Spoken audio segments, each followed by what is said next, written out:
इस वीडियो में हम एनोनिमस इनर क्लास समझेंगे। एनोनिमस इनर क्लास मतलब class without a name, anonymous class. तो डेफिनेशन कैसे होती है एनोनिमस क्लास की, मतलब हम कैसे डिफाइन करेंगे एनोनिमस क्लास।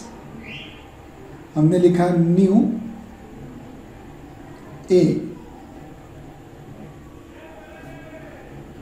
और यहाँ पे हमने लिखा void m1, ये ब्रैकेट क्लोज। ये क्लास एनोनिमस इनर क्लास, क्योंकि ये जो कमांड हमने लिखी है न्यू ए, ये हम किसी फंक्शन में लिखेंगे, है ना। तो किसी फंक्शन में लिखेंगे मतलब इनर क्लास हो गई, वो क्लास इनसाइड ए फंक्शन हो गई।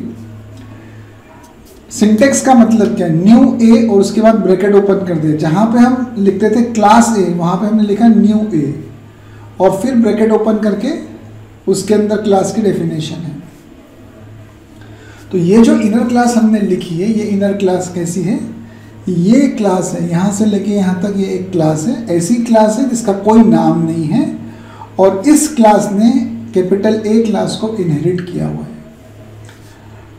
तो ये पूरा सिंटेक्स क्या है, ये पूरा सिंटेक्स ये है कि हम एक ऐसी क्लास का ऑब्जेक्ट बना रहे हैं जिस क्लास का कोई नाम नहीं है, जो एक ही सब क्लास है और यहाँ पे हम उस क्लास का ऑब्जेक्ट बना रहे हैं।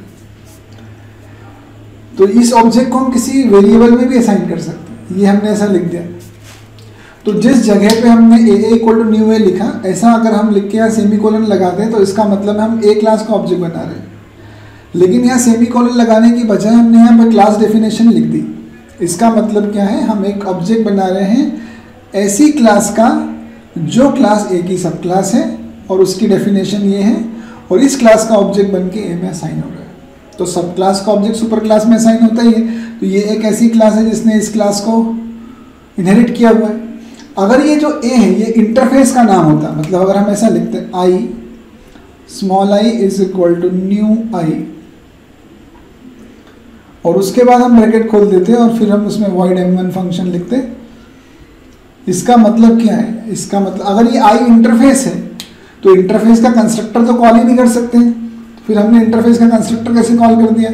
ये सिंटेक्स बोल रहा है कि हम एक ऐसी क्लास का ऑब्जेक्ट बना रहे हैं जिसका खुद का कोई नाम नहीं है और उसने आई इंटरफेस को इम्प्लीमेंट किया हुआ है।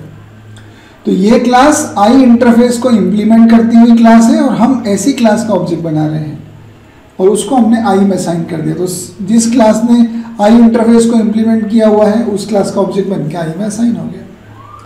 मतलब जहाँ पे ये एनोनिमस क्लास की डेफिनेशन होती है, वहाँ पे जिस भी क्लास का नाम या इंटरफेस का नाम होता है, ये क्लास उस क्लास की सब क्लास है या इस क्लास ने इस इंटरफेस को इम्प्लीमेंट किया और ऑब्जेक्ट इस क्लास का बन रहा है और इस वेरिएबल में असाइन हो रहा है।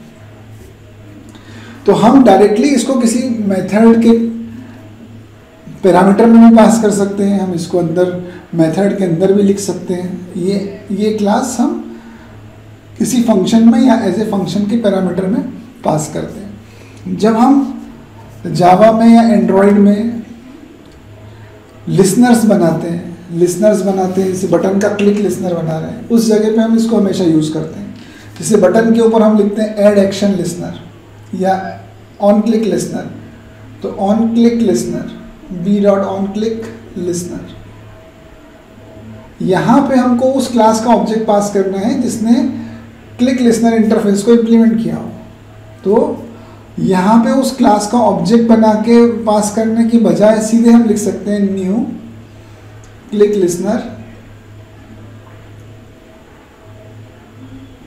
और यहाँ ब्रैकेट खोल के public void on click function. और ये जो ब्रैकेट यहाँ ओपन हुआ है इसको हम यहाँ क्लोज करते हैं। मतलब B dot on click listener, B किसी बटन का ऑब्जेक्ट है, बटन के ऑब्जेक्ट पे जब हम ऑन क्लिक लिसनर लगाते हैं तब हम ये बोल रहे हैं कि बटन को क्लिक करके क्या होगा, इस ब्रैकेट के अंदर जो ऑब्जेक्ट पास होगा वो बताएगा कि क्या होगा। तो हमें लिसनर बनाते समय क्या करना होता है, हमको उस क्लास का ऑब्जेक्ट बताना पड़ता है जो इवेंट हैंडल करेगा। तो ऑन क्लिक लिसनर, बटन को क्लिक करने पे इवेंट कौन हैंडल करेगा, वो क्लास करेगी जिस क्लास ने ऑन क्लिक लिसनर इंटरफेस को इम्प्लीमेंट किया हो। तो यहाँ पे ब्रैकेट में लिख दिया न्यू क्लिक लिसनर, मतलब हम एक ऐसी क्लास का ऑब्जेक्ट बना रहे हैं जो ये है, और इस क्लास ने क्लिक लिसनर इंटरफेस को इम्प्लीमेंट किया है, और क्योंकि उसने क्लिक लिसनर को इम्प्लीमेंट किया है उसको सारे मेथड्स ओवरराइड करने हैं, उसने कर दिया। तो ये इस तरह का सिंटेक्स जब भी आप लिखा देखते हैं, मतलब आप एनोनिमस इनर क्लास को देख रहे हैं, ये एनोनिमस इनर क्लास है, एक ऐसी क्लास जिसकी डेफिनेशन वहीं दे दी जाती है जहाँ उसका ऑब्जेक्ट बनाया जाता है।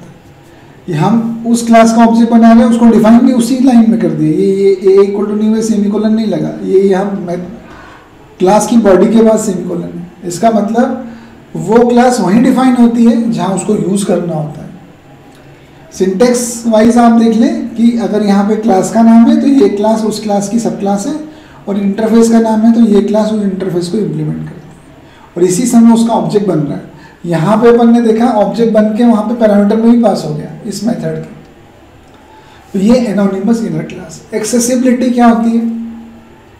एक्सेसिबिलिटी जो एक लोकल इनर क्लास की होती है वही होती है। मेथड के अंदर जो क्लास लिखी जाती है उसमें जो जो एक्सेसिबल होता है वो सब इसमें एक्सेसिबल होगा, क्योंकि ये सब कमांड्स हैं, ये सब कमांड्स हैं, कमांड्स मेथड में ही लिखी जाती है। मतलब एनोनिमस क्लास हमेशा मेथड में ही बनेगी। तो एक्सेसिबिलिटी क्या होती है? मतलब इस मेथड में क्या एक्सेस होगा? इस मेथड में क्लास लेवल के सारे मेंबर्स, और जिस मेथड में ये लिखा हुआ है उस मेथड का फाइनल वेरिएबल। ऐसे यहाँ पर भी जिस भी क्लास में आप इस लाइन को लिखोगे उस क्लास के सारे वेरिएबल यहाँ एक्सेसिबल होंगे, और जिस मेथड में ये लिखा होगा उसका सिर्फ फाइनल वेरिएबल एक्सेसिबल होता है। ऐसा क्यों होता है ये अपन पिछले लेक्चर में समझ चुके हैं, पिछले वीडियो में जिसमें सिर्फ हमने इनर क्लास को डिस्कस किया था, वहाँ पे हमने एक्सेसिबिलिटी के कंसेप्ट को समझा था कि मेथड का सिर्फ फाइनल वेरिएबल ही क्यों एक्सेस होता है। तो ये इनर क्लास का कंसेप्ट।